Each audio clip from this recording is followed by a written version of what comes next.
my great-grandfather farmed it in the late 1800s. My grandfather took it over 1901. My uncle took it over in 1937, 38. I took it over in 1975, 76, and I've been farming it ever since. Yeah, well, it was handed from generation to generation.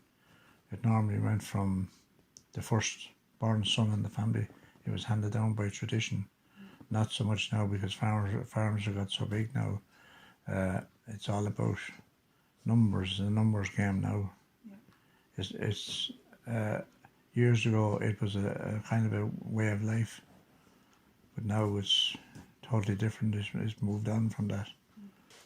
Big problem now, a lot of them, the younger farmers, they come from agriculture college, they have all the knowledge upstairs, but they have very little practical knowledge. It's all practical knowledge and attention to detail. Like husbandry skills is the main thing.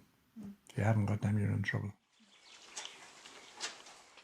Originally, it was just a couple of cows, pigs, horses.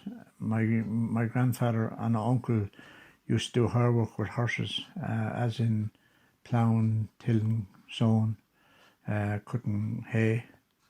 And he gave up that then when tractors came into the 1950s.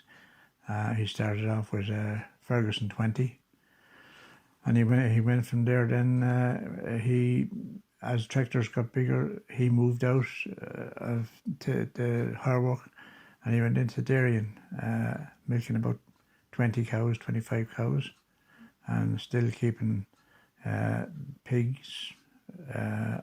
My grandmother at the time used to keep a lot of hens.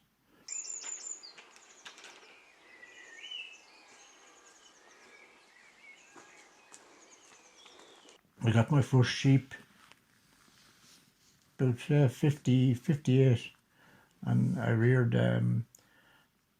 pet lambs, and I reared them, and I had a couple of goats. I think my first recollection is I reared 4 pet lambs on 2 goats, and I started breeding from them the following year, and I progressed from there really.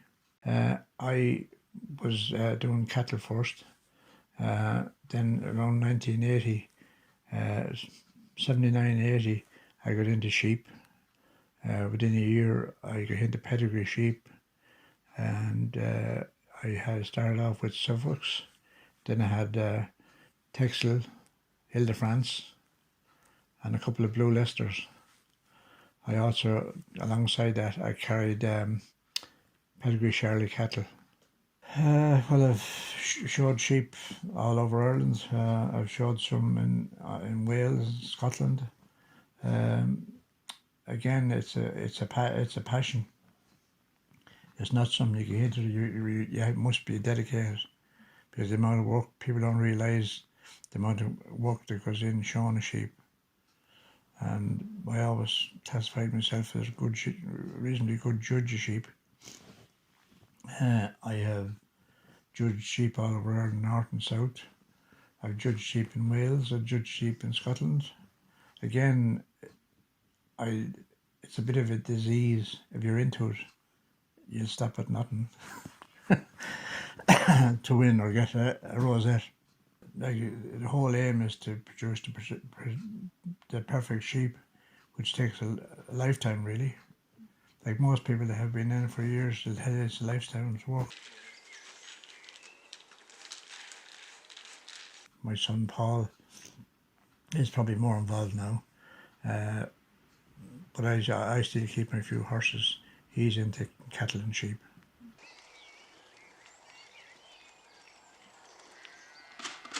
He's put up more modern buildings. When I took it over, there were old type buildings, probably outdated. And with new regulations now, everything has to be up to scratch, because with quality assurance now, you can be inspected annually.